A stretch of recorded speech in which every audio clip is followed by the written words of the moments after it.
Welcome to the Human Origin Project, where we explore the science of you. To keep up to date, go to our iTunes channel and subscribe, and please leave a review if you enjoyed today's show. This week I'll be bringing you part 2 of my interview with Carlotta Giangalano and her life as a granddaughter of a Mayan shaman in the village of Coba, her knowledge and understanding of the Mayan calendar, astronomy and agriculture, and the history of the Mayan people and gods and myths and culture that we really misunderstand today. And if you listen to the first interview, I'm sure you've been waiting for this one because Carlotta is a wealth of knowledge, and we've really uncovered a lot of interesting facts and secrets here about the Mayan people that you really don't hear in your everyday history and textbooks. So without any further ado, here's part 2 of my interview with Carlotta Giangalano. My grandmother was a very intriguing person, you know.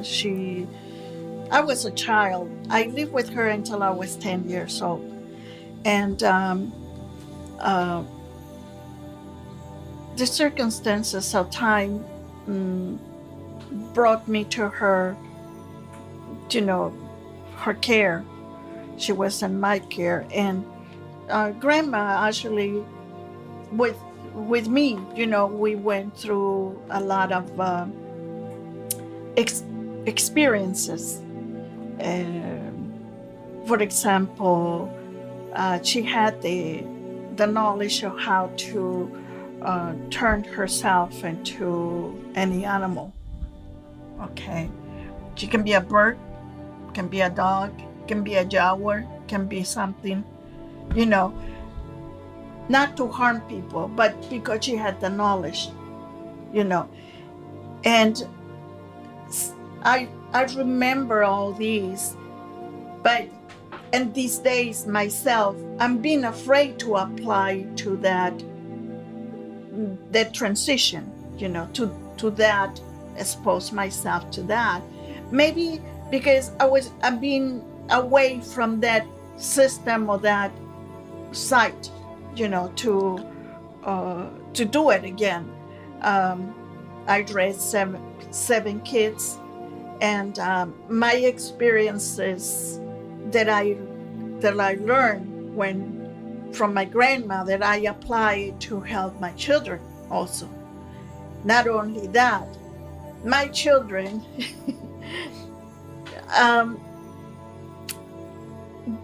some of them, they don't understand this process and they are afraid, you know. Some two of them, they are very much involved into, which I'm happy because they're chosen. You know, not everybody is chosen to do that. And when you feel that all these energies that were wasted, you know, in thinking about small things,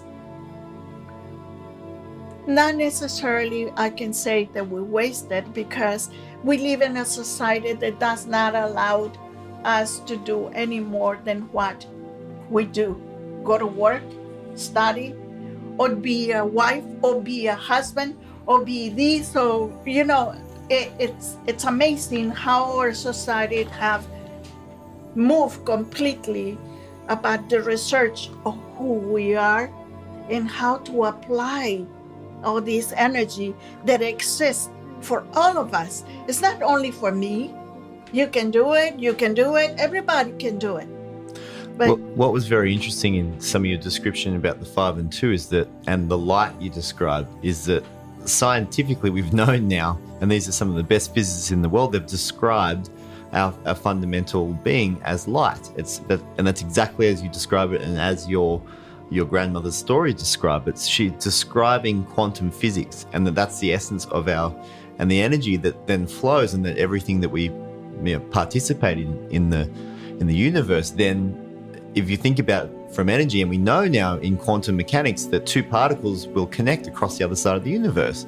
And so this is being spoken within and it's also been shown across the world that this deep knowledge, and this is what's drawn me to this. I can see that there were things that people like the Mayan and ancient cultures all over the world understood that we now know is absolute fact, and it's not something that's just, In this so-called primitive society, only certain people are capable to express their energy. The majority of the people is like us. They rely on the physical world and they are bound from it. They don't have the capacity to overcome or the desire to overcome the physical boundary. We're talking about telekinesis, the capacity to move element and disengage them from the gravitational pull. It is expressed in many cultures. Few people can do it. The Maya, as them, they were using, but only few of them were capable or were learned into doing that. And that is the important part. They are learned into. That means that use of energy is available to everyone if you are open to it. If you start the process. My wife was mentioning our kids. Some of them are afraid, but the last two, actually, they're being exposed to this energy and they don't mind using it in their own limit. They understand it, so they're not shocked by different phenomena that goes on. Instead of disclaim what's going on, a thought that comes in your mind, they use it. They talk to their children in their way. They relate their way. That is real knowledge. That's something I think that also relates back to the mind, is that we're living. Does it talk of the time in terms of these cycles? And something that was a big confusion about the 2012 date was that the Bakhtun finished. The first cycle was closing. Yeah, The first new was coming up. The first cycle, One cycle was closing, another one was coming up. Yeah, so that's a very long cycle, isn't it? And that counts a 26,000 year cycle? Yeah, it closed on one Bakhtun. One Bakhtun, yes. One Bakhtun. Not the tomb of the months, but it closed one Bakhtun, one circle, one whole circle. Yeah. Okay, we started again in the 12th. Because every 52 years it closes up. So the way it works is that when it closes up, not for everybody, that's why it's been written in the Mayan, prophecy, that every 52 years you have to become aware of your existence by rebirth yourself every 52 years. And that's why we celebrate in August 11 is the Mayan New Year. So the circle goes all the way around, and every 52 years we close one circle, and this is the offering that we do in recognition of the circle that is closed. What is that cycle called? The 52 year? The 52 year, it's the closing of the Bakhtun. The Bakhtun, okay. Bakhtun. Oh, so the Bakhtun isn't the longer, because there's the longer cycle. There are 9. There's 9, yeah, okay. So the 52 year cycle is the one again, and so actually, so in 2012 there was a lot of different cycles finishing. That's right. Right. It's a long cycle, and it was identified in the prophecy of the Maya prophecy. They coincide, strange enough, with the Hopi prophecy and many other cultures, to indicate that the cycle was completed and a new era of awareness was coming up. That's what I was going back to. Is it seems like maybe some of your younger children were born in a time where the energy was maybe more available. They're being exposed because of our knowledge, of our understanding, of her knowledge. So as they grew up, they accept. Okay, you also have to, when a child is small, okay, is bringing from his previous life some experiences, because we believe in the recycle, okay, the reincarnation. Some of them, when they're small, and this is how I miss the the other 5 because I was not aware. I was too busy trying to make a living.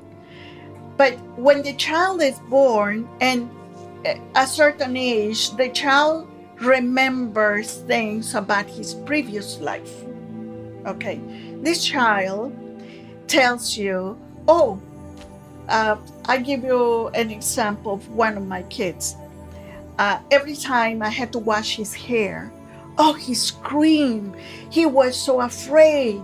He was just amazingly, scared. And I told him, every time I had to wash his hair, he gives me all of this. Can you please come and help me? So he came to the bathroom and he said, why do you have to do this? Every time your mother, we try to wash your hair. He was crying and screaming. He said, don't you remember? I drowned in Atlantis before. And this kid was 3-year-old, okay? He was He 3 has years no old. knowledge of Atlantis. He didn't know. He did So not no know. physical knowledge in the way we are cured, but he was Not very even clear. the word, Atlantis. And I look at each other and I say, oh, okay. Now we know. We're not going to wash your hair. We're going to dry you up and we get you out. And then we sit down with him and we explain him. That was before. Now this time is different.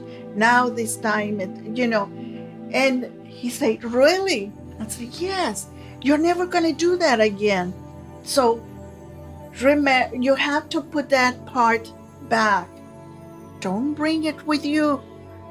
You are going to be great. You're going to be beautiful things. You're going to live this life just like everybody else, and we're going to help you.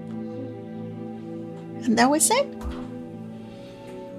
There's good record from the University of Virginia of many, many children, and even into China, where kids are born with either abilities or knowledge of another time and place that they've never seen. We all come with it. We just become aware of it. But I'm sure that if you analyze your experience as a child, gotta be something that connects you to a bank of energy of the past. Mm-hmm. And if you accept it, the information start coming clear.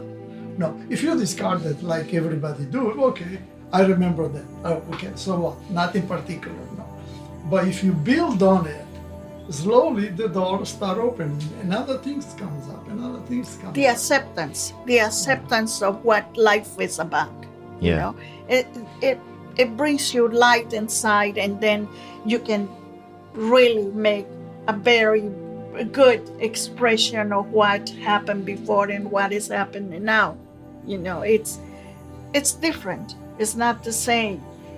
When I was a child, I was about 10 years old, and my grandmother used to teach me how to move these items, how to telekinesis, how to work with this energy. And one day I was probably about 7 or 8 years old, and I had a grandmother that she was very sick and ill. She was so sick, and I went there to cheer her up, to find out why she was sick and all that. Not only that, because she gave me raisins. She had some bag with raisins, and I loved it. I go there and she gave me a little, bunch of raisins, put it in my hand. So I went there every day to, just for the raisins, not because I wanted to see her. Well, I was going to see her. But the raisins were behind going in. So one day she was so sick. She was so sick. And then I asked her, Grandma, what can I do for you? You're so sick. And she said, no, nothing, leave me alone, go away. So I had a little book, and I think it was just a tablet, for drawing and all that, and under my yard, because I was coming back from school. And then I sit down on the floor and I start tearing pages and making birds, paper birds. Okay. And then I lift them up and I went down, trying to cheer her up with my birds, And she opened her eyes and she looked at me and she said, she was so panicking. But she was very, very involved in the Catholic Church. And she thought that I had the devil inside. She had to do something. So from her become a person who was almost dying, and get up on the bed and get dressed and take me to church. Because it was important. Exercise. I mean, because I was possessed by some devil, something. Okay, so she took me to church. Time passed by. I still remember like yesterday. All these people praying around me. The priest throwing water in me. People, I can say screaming and praying and all that, and I was afraid, and I was sitting there, and suddenly, they said, okay, hopefully you don't do that again. That's not good. You've been now clear. Don't do that again. So I went home, and my grandmother was looking for me everywhere because I was in her care. Then finally I went home, and then she looked at me and she said, what happened? Why you're all wet? Oh, I went to the church and they give me a bath, and and I didn't know what's going on at 7 years old. So I went home, and she put in dry clothes, and she made some tea, sit me up in the chair, and then she was asking me what happened, and I said, and then she told me, then I told you that to do these things, and I said, yes, but my grandmother was dying, and I just went to cheer her up and all that, and she said, promise me you're never gonna do this again. Don't show anybody what you can do. Promise me. So I said, okay.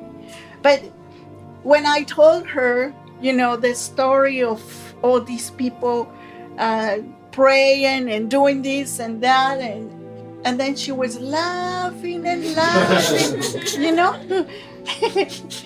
She was laughing, and then it was so contagious that I was laughing myself too, And I said, so it's not that bad. My grandmother is laughing, and it was just like it's something I could never understand, But sometimes certain individuals, or some people, just don't understand what this energy is, or what it's really worth, It really is a perfect example of one misunderstanding. And then the big thing that always gets me about this is that the bigger knowledge is suppressed by a smaller knowledge, and that it always bothered me to think that people of an ancient past knew more, but we don't acknowledge that. You should always acknowledge the people where you get the information from. You should acknowledge where that comes from. That's how it grows, and but you need to be open to that. When you are afraid, that's when you categorize and reject, because it's easy to do that when you put it in a box and you say, no, this is devil action, so now you're free from it.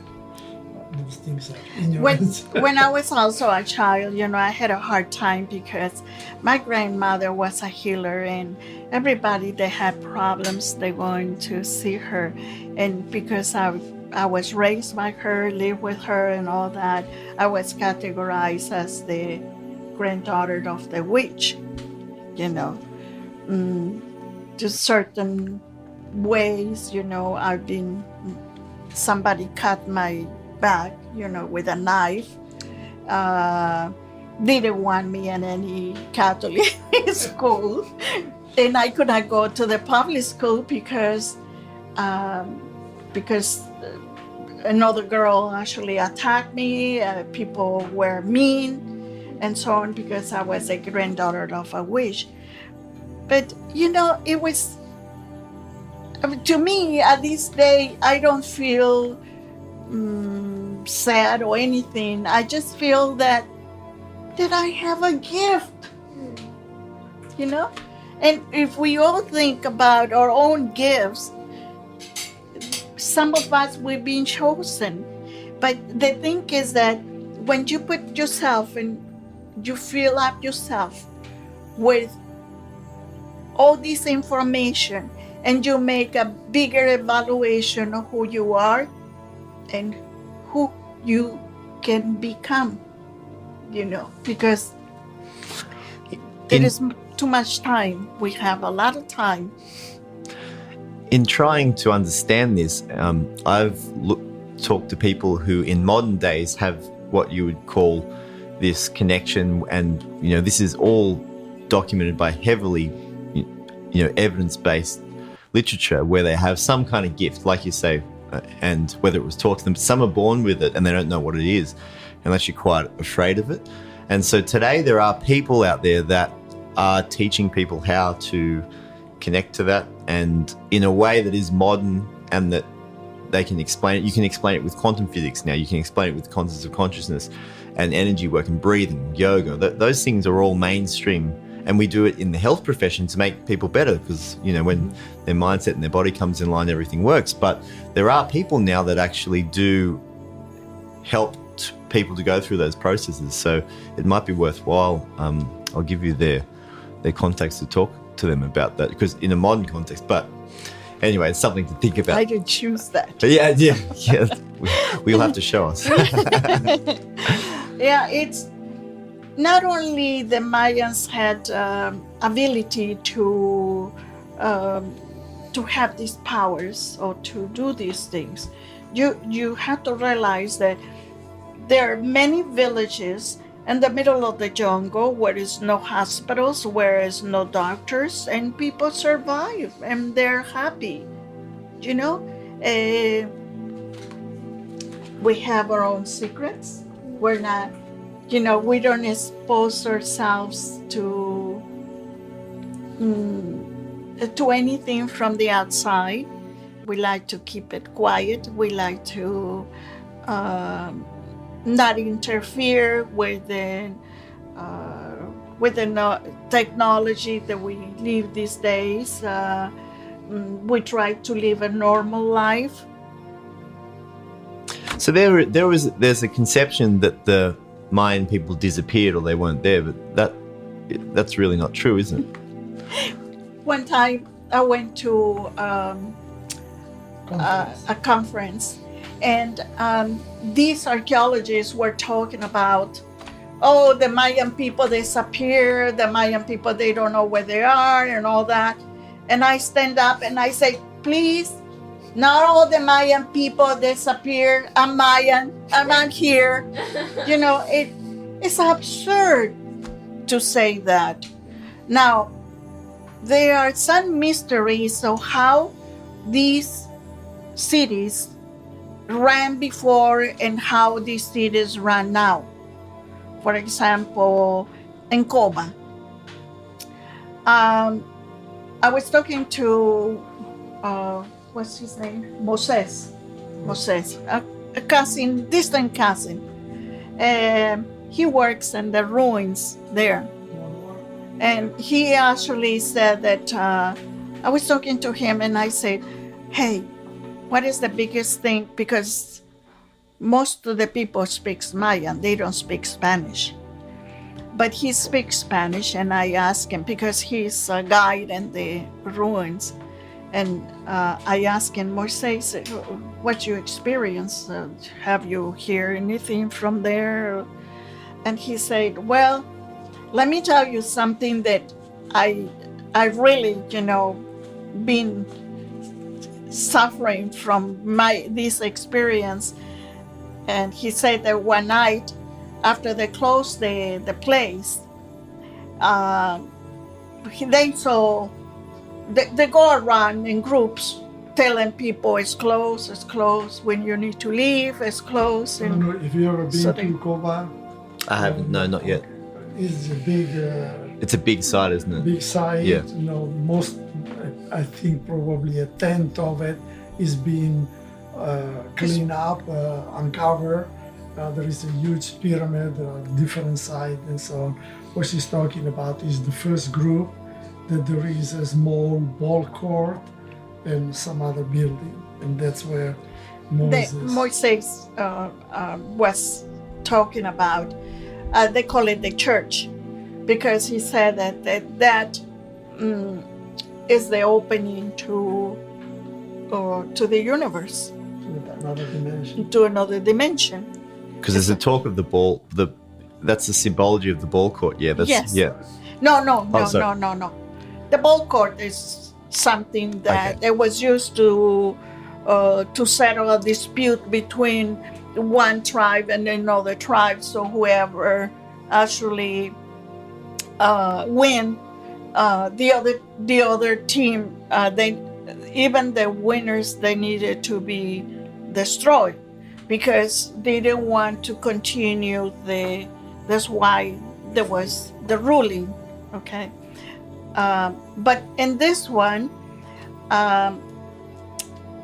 they like a portals, This is a part of the Coba site. Is it a? Yeah. It's Yes. the first group as you enter into the okay. ruin area. The first group has a small building. They are forming they up. call it the There church. is the ball court, and Okay. on the side, it looks like not a chapel, but at least an ark and something. That's what they call it, the church. The church, but also he called it that. How did he call that? Not the.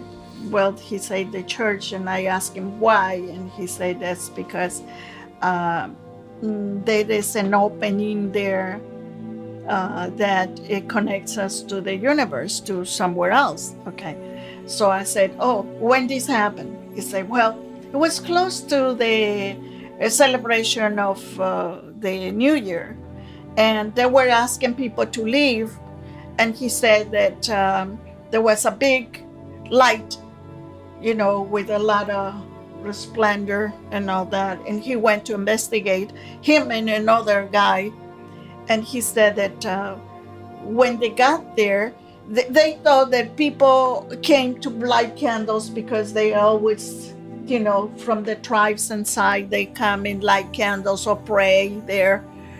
And he said that there was this huge opening light, bright, that was so bright. And they saw these individuals coming out through this portal. And it was one of them, when they came out, one of them turned into a deer, and the other one was as human as us. And he said that he went around, the deer went one side, and the other individual went to the other side. And he said, "Oh, we got so scared. We ran to tell our boss, what we saw, what happened." So when they went back there, the opening is still open. And the guy that came out, the person that came out, went back into the portal, into the light. But the deer, the door is still open, and the deer never show up. Okay, so later on, there was among the people there that somebody had shot a person. So the person who shot this person actually said there was a deer. I shot a deer, not a person. Wow. When was this? When was it the last time that we went there? He was recounting 2 years five ago. that happened Okay. a About couple of years A earlier. couple, So there might be a About- record of a death there. Wow. yes. Probably there is a record over there about it. But he, the guy who shot the He thought deer, he shot the deer. he swear he saw a deer, and it was manifested by the statement of the two guys, o sea, Moisés and the other guy, that they saw this deer coming out. But it was a person, and they don't know who this person was. Well, They was not from there, was not from the village. But the So people there recount that their light or their portal opens up every so often.